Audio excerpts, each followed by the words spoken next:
When my parents died, I lost everything. My home, my voice, my worth. I was shipped off to relatives who saw me as baggage. My cousin Tayo made sure I never forgot. I was just an orphan, but what he didn't know was I was about to become the daughter of the country's wealthiest family, and I didn't need revenge. My silence did it all. When Kemi's parents died in a terrible fire, everything in her life changed at once. She was only 14. And suddenly she had no home, no parents to protect her. Her uncle, who lived far away, agreed to take her in, but his family didn't really want her there. Instead of a bedroom, they gave Kem the small dusty storeroom where no one cared if she was cold or lonely. Every day her cousin Tayo made sure she felt unwanted. He called her the ash child because of the fire that took her parents, laughing and teasing her in front of everyone. It hurt Kemi deeply, but she didn't say anything. School was no better because Tayo's words followed her there too. She felt invisible and worthless, like she was nothing without her parents. But Kem found one place where she could escape: the quiet, peaceful library near her house. Among the rows of books, she felt safe and strong. She spent hours reading stories that made her forget the cold room and cruel cousin. At night, when the house was silent, she would write letters to her late mother in a small hidden journal. In those pages, she told her mother about her day, her fears, and her secret dreams. Writing made her feel connected to the only person who truly loved her, even though her uncle's family treated her like she was nothing. Kemi kept her heart brave and her spirit alive. Deep inside, she knew her story was not over. She just had to wait for the right moment to show the world who she really was. Tayo was the kind of cousin who loved to show off. He was always dressed in the latest clothes, wearing expensive shoes that shined bright like new coins. He carried the newest phone everyone wanted, and he never missed a chance to make sure everyone knew it. Tayo liked to be the center of attention, and he made sure nobody forgot it, especially Kem.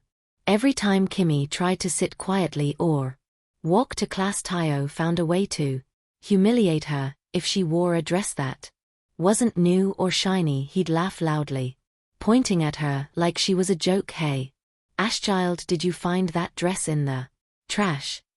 he'd say, and people around would giggle or stare. He loved to embarrass her in front of others, hoping it would make her feel small. But Kem kept her head down and tried to ignore him, though it hurt more than she let on. At school, Tayo's teasing didn't stop with just clothes. He mocked everything about her. When Kem pulled out a second-hand book from her bag, he sneered, "That's so poor.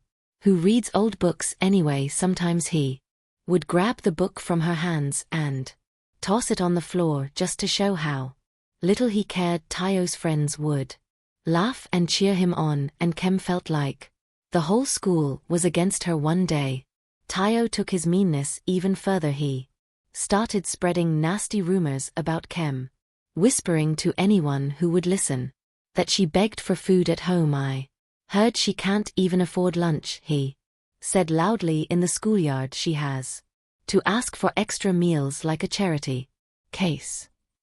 The rumor spread fast, and soon more kids were avoiding Kem or making fun of her behind her back. It was like Tia was painting her as a poor, helpless girl who had no family or money. Even though Kem felt crushed inside, she never shouted back or fought him. She believed that fighting wouldn't help. It might only make things worse. Instead, she kept her silence, holding on to her hope that one day her life would change. She knew Tayo was just trying to hide his own fears by putting her down, but she refused to let his words destroy her spirit. Tayo thought he was winning by making Kem feel small, but little did he know Kem was quietly growing stronger every day, and her story was far from over. The same boy who laughed at her now would soon be shocked to see how high she could rise without ever needing to shout or fight back. Her silence was her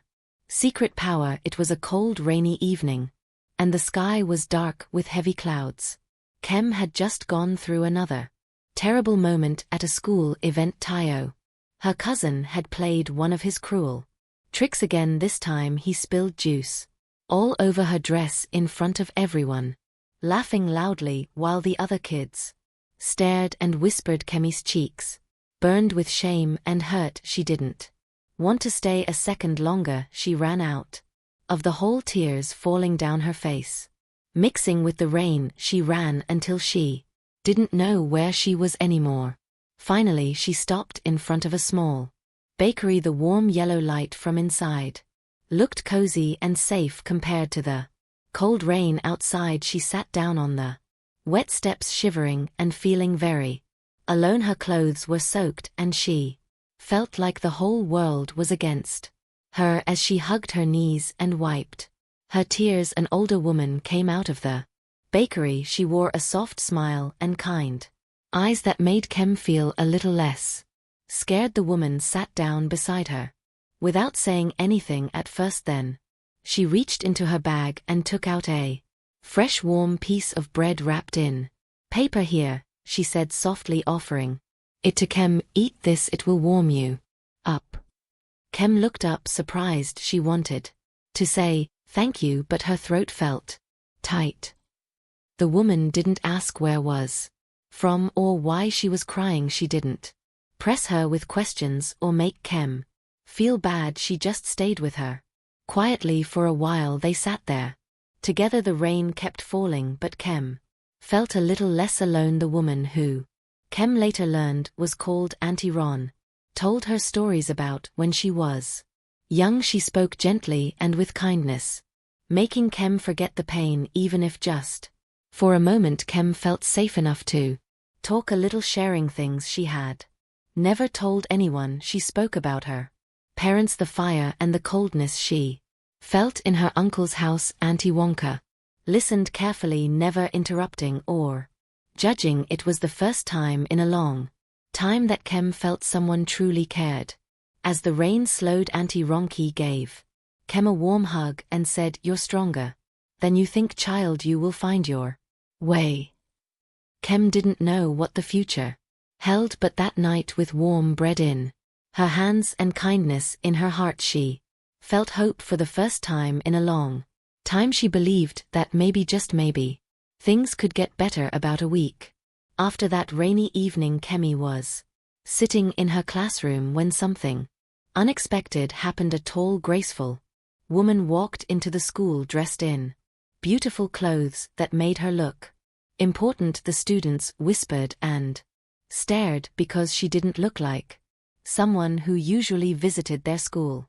Kem felt her heart beat faster, wondering who this woman was. The woman asked to speak with the head teacher. Soon she was led to Kemi's classroom. The room fell silent as the teacher introduced her. "This is Auntie Ronki," she said softly. "She has something special to discuss with Kem." Kem felt nervous but curious. Auntie Ronki smiled warmly and sat down beside her. She explained that she was not just a kind stranger from the bakery. She was the wife of Chief Ada Banjo, one of the richest men in the country. Chief Ada Banjo owned the biggest agro-business in the nation, and their family had a foundation to help children who needed support. Auntie Ronki looked kindly at Kem and said, "You remind me